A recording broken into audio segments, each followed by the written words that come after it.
Hi, my name is Aubrey. Why is this so hard?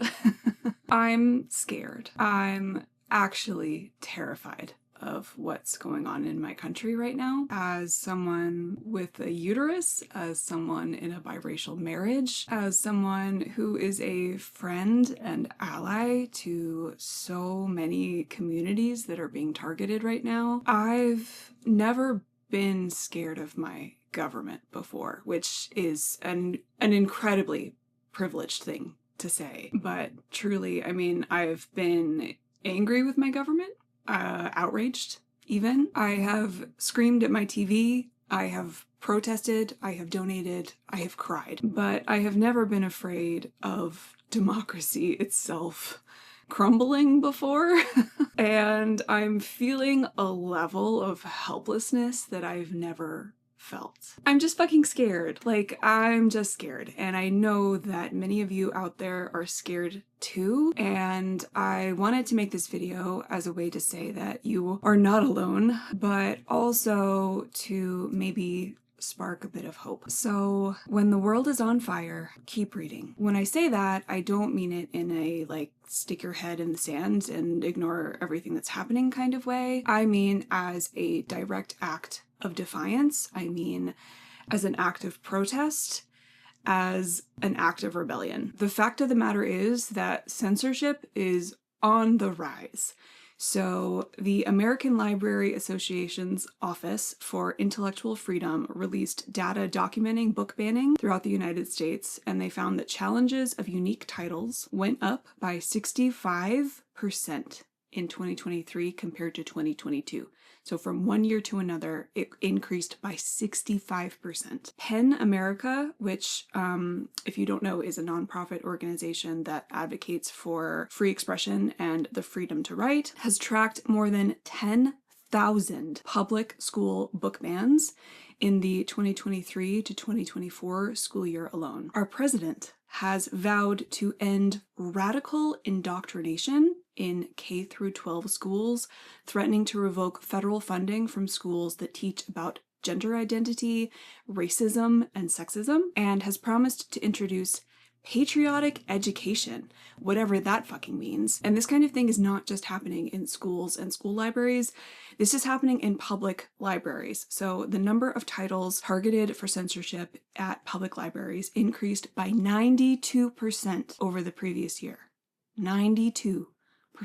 Titles representing the voices and lived experiences of LGBTQIA+ and BIPOC individuals made up 47% of those targeted in censorship attempts. Libraries are supposed to be free, unbiased spaces for anyone to have access to education and resources. This should fucking scare you. Okay, even if you are in the privileged position of being able to buy all of your own books, mass book banning is a hallmark sign of authoritarianism. So from the famous burning of unpatriotic books in Nazi Germany, to laws preventing enslaved Black people to learn to read and write in the United States, to the mass censorship of all kinds of media in North Korea, powerful dictators, governments, and organized religion have historically used censorship and fear-mongering as a way to control populations and marginalized group through intellectual suppression. For the record, in case we need reminding, free democratic societies don't limit access to educational resources and information. Free democratic societies don't ban books. Why is reading even important? On a personal level, reading makes us more empathetic and increases emotional intelligence. A 2014 study from the Journal of Applied Social Psychology found that elementary and high school students became more empathetic towards queer individuals, immigrants, and refugees after reading Harry Potter. Ironic considering the author, but I digress. For adults, there was a study published in Science where they asked certain participants to either read literary fiction, genre fiction, or nonfiction, and then they tested the participants with the reading of the mind's eye test, where they looked at black and white photographs of actors' eyes and indicated the emotion expressed. And across 5 different experiments, the researchers found that participants who were assigned to read literary fiction performed significantly better on tests than participants of about either of the other groups. How does reading make us more empathetic? Well, to tie this all together, in a 2013 study out of Emory University, researchers scanned the brains of readers as they read a book using an MRI machine, and they found that reading literally lights up our entire brain. They found that areas connected to movement, sensation, and pain all lit up during and after reading a book. And the researchers basically concluded that, reading allows us to step into the shoes of the protagonist. We feel their pain, we experience their joy. You get inside their head in a way that you just can't experience in other mediums. But those aren't all the benefits of reading. A 2012 study by Hawkins found a positive correlation between individuals reading for fun and their critical thinking scores on tests. Beckman researchers found that reading improves memory and concentration. And of course, in general, reading expands our knowledge and broadens our understanding of the world. In order to be a smarter, more progressive, more empathetic country, we need to be a country that reads. Read banned books. Read books by queer authors, read books by Mexican authors, Black authors, Indigenous authors, read books by women, read books about characters with disabilities, with neurodivergence, with mental illness, read books with smut. I'm not fucking kidding. They are coming for your smut. Just keep reading. Be loud about the books that you're reading. Post on social media if you feel inclined. Be relentless about recommending books to your friends, your family, your coworkers. Start a book club. Read to your kids. Scream from the rooftops. Books can literally change the course of history. Famously, Uncle Tom's Cabin by Harriet Beecher Stowe furthered the abolitionists' cause and may have contributed to the American Civil War. And The Jungle by Upton Sinclair literally paved the way for the Food and Drug Administration. Books are powerful. Knowledge is powerful.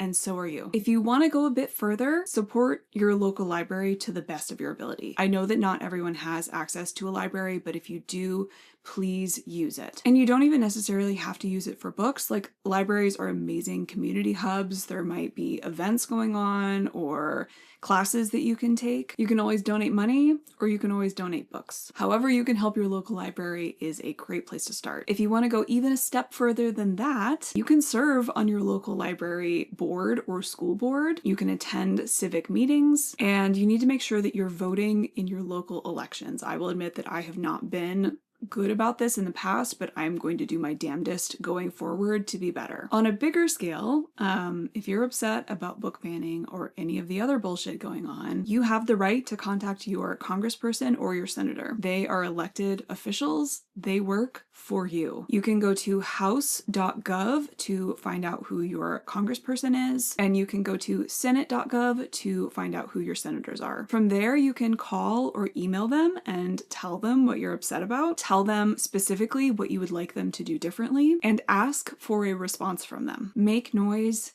be persistent, and rebel in whatever ways that you can. I'm going to have all the articles and materials that I pulled from linked down below, as well as some additional resources and places to donate, so you can check all of that out down there. But I'm going to end this on a quote by Stephen King. Censorship and the suppression of reading materials are rarely about family values and almost always about control, about who is snapping the whip, who is saying no, and who is saying go. Censorship's bottom line is this: if the novel Christine offends me, I don't want to make sure that it's kept from my kid. I want to make sure that it's kept from your kid and all the kids. This bit of intellectual arrogance, undemocratic and as old as time, is best expressed this way: if it's bad for me and my family, it's bad for everyone's family. Yet, when books are run out of school, classrooms, and even out of school libraries as a result of this idea, I'm never much disturbed. Not as a citizen, not as a writer, not even as a school teacher, which I used to be. What I tell kids is, don't get mad, get even. Don't spend time waving signs or carrying petitions around the neighborhood. Instead, run. Don't walk to the nearest non-school library or to the local bookstore and get whatever it is that they banned. Read what they're trying to keep out of your eyes and your brain, because that's exactly what you need to know. Thank you for watching. I hope to see you next time. Bye.